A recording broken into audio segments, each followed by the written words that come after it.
सभापति महोदय, हम पर अभिषेक बनर्जी जी का भाषण पढ़ रहे थे। अच्छा विभाग, आपको ये सब यही काम तो करते रहे आज तक आप लोग। आप लोग यही काम करते रहे। आप चेयर पर ये सब नहीं होता है यहाँ। आराम करिए आप। महोदय हम अभिषेक बनर्जी जी का भाषण पढ़ रहे थे। अभिषेक बनर्जी जी ने भाषण दिया और कहा कि मोदी जी का 4 जून 2024 को जो पहली सरकार बनी, rejected the people of India, which was rejected by people of India. वाह रे भाई, आपके ज्ञान का हमको प्रशंसा करना होगा कि पूर्ण बहुमत की सरकार आप कह रहे हैं कि rejected by the peoples of India. वाह, पूर्ण बहुमत नहीं दिखता है इनको। अरे सच्चाई को अभिषेक बनर्जी जी स्वीकार करना चाहिए। इन्होंने कहा क्या भाषण में? वक्त बदल गया है, वक्त बदल गया है। हाँ अभिषेक बनर्जी जी, वक्त जरूर, सभापति महोदय, वक्त जरूर बदल गया है, वक्त जरूर बदल गया है, क्योंकि मोदी जी पूर्ण आत्मविश्वास और दृढ़ संकल्प के साथ तीसरे कार्यकाल में आत्मनिर्भर भारत बनाने की ओर चल चुके हैं। इसलिए वक्त बदल गया है। आपको दिखाई नहीं देता है तो उसमें हम क्या करें? आंख का जांच कराइए और चश्मा लगाइए, दिखेगा आपको कि इस देश की जनता ने क्या किया। हमको आशा करते थे, हम उम्मीद करते थे कि अभिषेक बनर्जी जी जब भाषण दे रहे थे तो वो कहते कि पश्चिम बंगाल में महिलाओं के चिरहरण का जो वीडियो वायरल हो रहा है उस पर क्षमा मांगते, इस देश से, उस पर इस देश से क्षमा मांगते, लेकिन नहीं मांगे, नहीं मांगेंगे, नहीं मांगेंगे, क्योंकि पश्चिम बंगाल में वो जैसे चिरहरण हो रहा है, महिलाओं पर अत्याचार हो रहा है और जो आम लोगों पर अत्याचार हो रहा है वो उनको नहीं दिखता है। अभी इसी सदन में अभी बता रहे हैं जयप्रकाश जी। अरे जयप्रकाश जी बैठ जाइए, एक मिनट आपको बता रहे हैं। माननीय मंत्री जी, आप चेयर को एड्रेस करें। सभापति महोदय, सभापति महोदय, इसी सदन में ने मन का भड़ास और मन का तकलीफ कई बार सदन के पटल पर उतारा।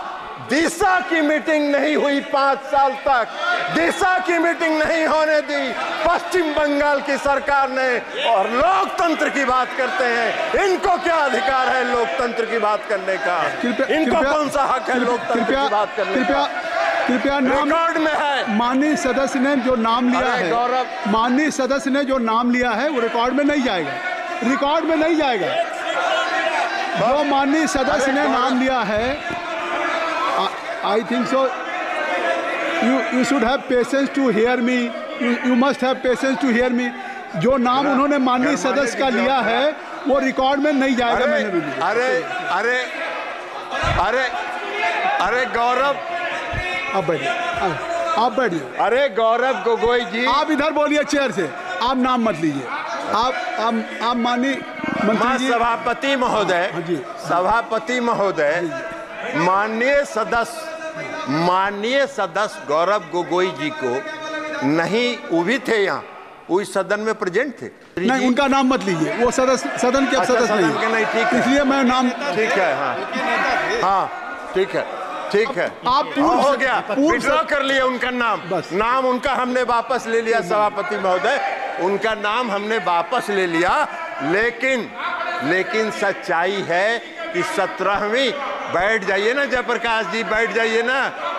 ये ना आप अपना सभापति महोदय, अपना भाषण। सभापति महोदय, मैं ये कह रहा था कि 17वीं लोकसभा के दौरान जब आपका अवसर आएगा तो बोलिएगा प्लीज। जयप्रकाश जी, प्लीज हुड्डा जी, तो कहना चाहिए, इनको कहना चाहिए। अरे इनको कहना चाहिए कि पश्चिम बंगाल में जो चिरहरण हुआ वो जायज था। यही कह दीजिए देश के सामने, यही कहिए। माननीय मंत्री, आप इधर बाजी मैं दूंगा, इनकी बात खत्म कर लीजिए, आप बैठ जाएं। जयप्रकाश जी आप बैठ जाएं। बैठ जाइए ना। ये क्या बात है? आप जयप्रकाश जी बैठ जाएं। बैठ जाइए माननीय सदस्य। ऐसे सदन ऐसे नहीं चलता। माननीय मंत्री जी आपसे आग्रह है कि आप अपना भाषण कृपया संक्षिप्त करें और आप चलिए माननीय सदस्य का नाम महोदय मैं नाम नहीं ले रहा हूं। मैंने नाम वापस ले लिया। नाम हमने विड्रॉ कर लिया। अब हम ये कह रहे हैं कि 17वीं लोकसभा में उस समय माननीय विरोधी दल के नेता और सबसे बड़े पार्टी के जो नेता थे, उन्होंने सदन के अंदर कई बार अपनी पीड़ा का इजहार किया कि उनके क्षेत्र में दिशा की बैठक होने नहीं दी जा रही है। और गौरव गोगोई जी बैठे हुए थे। गौरव गोगोई जी उसके गवाह हैं। जयप्रकाश जी तो उसमें थे नहीं, ये कहां से जानेंगे। तो इसलिए गौरव गोगोई जी के सामने पीड़ा हुई। एगो सीट कांग्रेस को दिया, कांग्रेस ने दिया नहीं, एक कांग्रेस एक को सब। अब उसके बाद भी लगे हुए हैं, तो लगे रहिए मुन्ना भाई, कुछ न कुछ तो मिलेगा। लेकिन 99 वाला भी खतरा है। सांप का अगर काटा तो 0 पर आइएगा। लेकिन लगे रहिए, क्या करिएगा। और पूरा भाषण हमने शैलजा जी का भी सुना। शैलजा जी का भी भाषण हमने पूरा सुना। और शैलजा जी का भाषण हमने सुना, वो पूरा हरियाणा केंद्रित था। अरे ये देश का बजट है, हरियाणा का बजट थोड़े है। जयप्रकाश जी भी अभी बोल रहे थे पूरा हरियाणा केंद्रित। अरे देश का बजट है भैया, देश पर बोलो।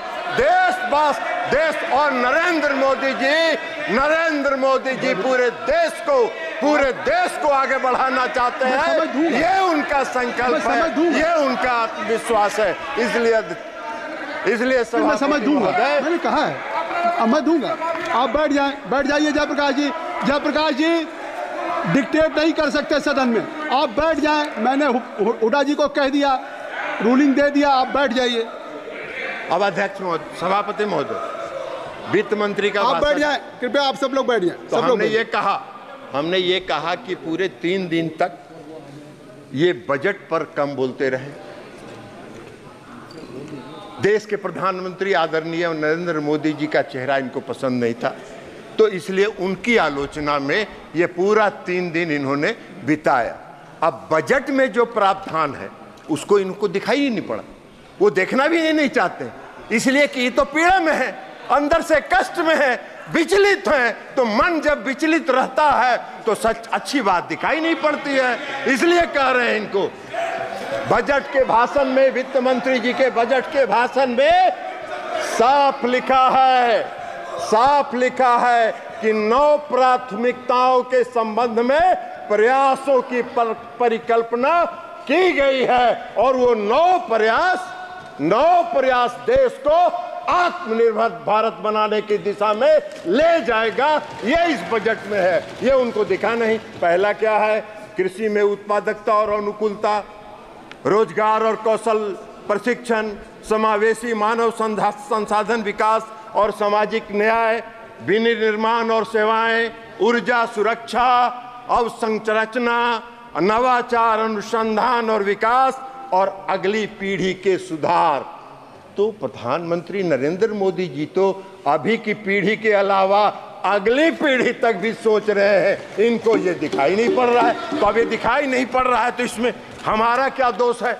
आपका मन विचलित है। हम भगवान से प्रार्थना करते हैं कि आपके मन को जल्दी शांति प्रदान करे, मन के आत्मा को जल्दी से विचलापन खत्म हो, ताकि आप उससे बाहर निकलिए और देश की कल्पना के बारे में सोचिए। इनको दिखाई नहीं पड़ रहा है कि रक्षा के क्षेत्र में माननीय वित्त मंत्री जी जो बजट पेश किया गया है उसमें 4.54 लाख करोड़ रुपए का प्रावधान किया गया है। ये इनको तो दिख नहीं रहा। ये पूरा देश के लिए है, ये देश की रक्षा और सुरक्षा के लिए है। इनको ये नहीं दिख रहा है कि ग्रामीण विकास के क्षेत्र में 2.65 लाख करोड़ रुपए का प्रावधान किया गया है वो इनको दिखेगा नहीं। इनको नहीं दिखेगा कि कृषि को अभी चर्चा कर रहे थे माननीय सदस्य श्री सभापति महोदय जयप्रकाश जी, कह रहे थे कृषि का बड़ा नुकसान हो रहा है। अरे कृषि के क्षेत्र में 1.52 लाख करोड़ रुपए का प्रावधान इस बजट में किया गया है, वो आपको नहीं दिख रहा है। शिक्षा के क्षेत्र में 1.25 लाख करोड़ का प्रावधान किया गया है, वो इनको नहीं दिख रहा है। स्वास्थ्य सूचना एवं प्रौद्योगिकी के क्षेत्र में 1.16 लाख करोड़ का प्रावधान किया गया है, वो इनको दिख नहीं रहा है। इनकी नजर से ओझल हो रहा है। इनको दिख रहा है तो सिर्फ मोदी जी का चेहरा दिख रहा है और मोदी जी का चेहरा देख के ये भड़क जा रहे हैं।